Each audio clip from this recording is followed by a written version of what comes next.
यह श्रीमद् भागवत महापुराण का जो दिव्य ग्रंथ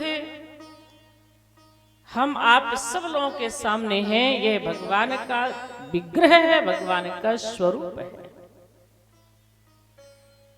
यह एक पका पकाया फल है, लेकिन सांसारिक फल में देखिए उसमें छिलका रहता है, गुठली रहती है कि नहीं?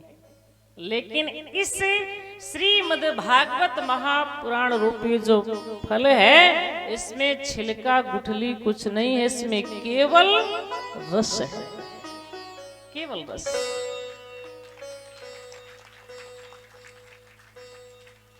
श्री व्यास जी कहते हैं, निगम कल्प तरोर गलितम फलम सुख मुखाद मृत द्रव संयुतम पिबत भागवतम रस माल्यम मुहुरहो रसिका भुवि भावुका। पिबत भागवतम रस माल्यम, इसमें रस ही रस है। जितना इसमें पान करेंगे उतना आपको रस ही रस मिलेगा। और ये खट्टा नहीं है, मीठा है। आप कहेंगे कैसे मीठा है? तो सुख मुखाद मृत द्रव संयुतम। सुखदेव जी जो हैं, इनके सुख ने इसको चखा है। आप देखिए, जब किसी भी फल में तोता चोंच मार देता है तो वह मीठा साबित हो जाता है कि ये फल मीठा है, क्योंकि इसमें तोता ने अपनी चोंच मार दी है। तो ये भी सुखदेव रूपी तोते के मुख से निकला हुआ श्रीमद् भागवत महापुराण जो एक फल है, इसमें रस ही रस है और मीठा रस भरा है। जो इसका पान करता है उसका जीवन सफल हो जाता है।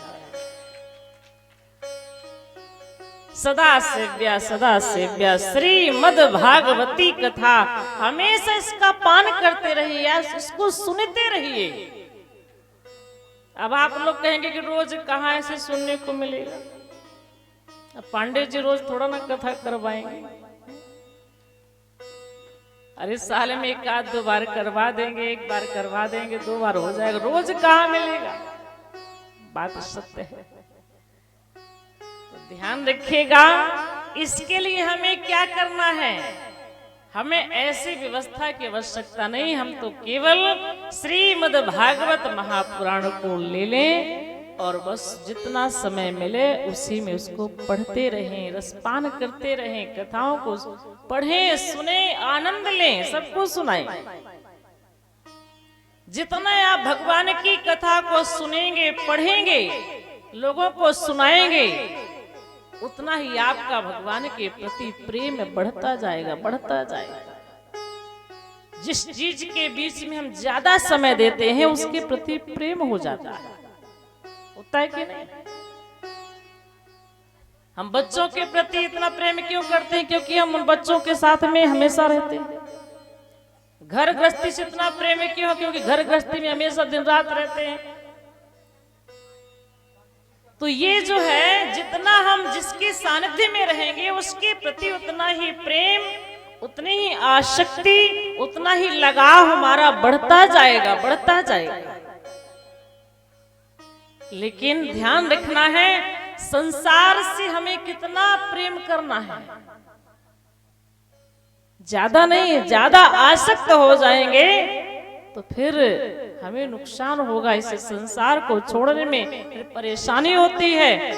और फिर हम जब अंत समय में ये जगत छोड़ते हैं ना, जिसके प्रति आसक्त हैं, फिर उसी संसार में फिर आना पड़ता है। और इस संसार में क्या है? गोस्वामी जी महाराज कहते हैं, जन्मत मरत दुसह दुख होई, जन्म के समय और मृत्यु के समय बहुत कष्ट होता है। आप देखें, जब जन्म का समय होता है तो जितना जन्म देने वाली माँ को पीड़ा होती है, कष्ट होता है, उससे कहीं अधिक जन्म लेने वाले शिशु को पीड़ा होती है। उस समय माँ से ज्यादा शिशु पीड़ित होता है, उससे कष्ट होता है। इतना कष्ट तो वहां मिला, और जब प्राण निकलते हैं तब प्राण ही यूं ही निकल जाते हैं सहजता में, ये भी बड़े कष्ट में निकलते हैं प्राण। तो जन्मत मरत दुसह दुख होई, जन्म और मृत्यु के समय बहुत कष्ट होता है। इसलिए हमको क्या करना है, इस संसार में हम आए हैं तो केवल भोग वासनाओं की तृप्ति के लिए नहीं है कि इन्हीं में लगे रहें, इन्हीं में लगे रहें। इनमें तो लगिए, लेकिन एक सीमा तक। 25 वर्ष तक व्यक्ति को ब्रह्मचर्य का पालन करना चाहिए।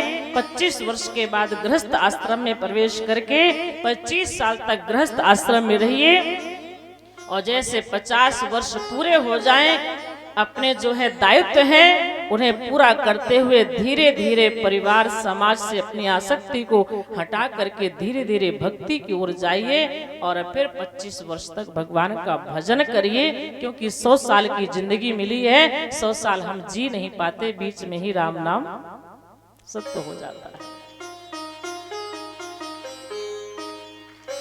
ऐसा है कि नहीं? 50 के बाद आंखों में कम दिखाई पड़ने लगता है, कानों में कम सुनाई पड़ने लगता है, इंद्रियां जो है शिथिल होती जाती हैं, लेकिन मन जो होता है वह कभी शिथिल नहीं होता, वह तो और बढ़िया जो है जवान होता जाता है।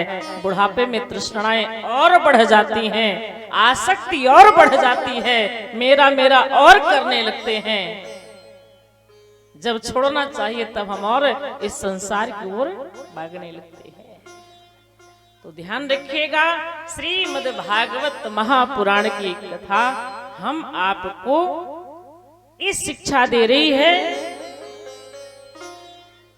कि 7 दिन में मरने वाले जीव को क्या करना चाहिए,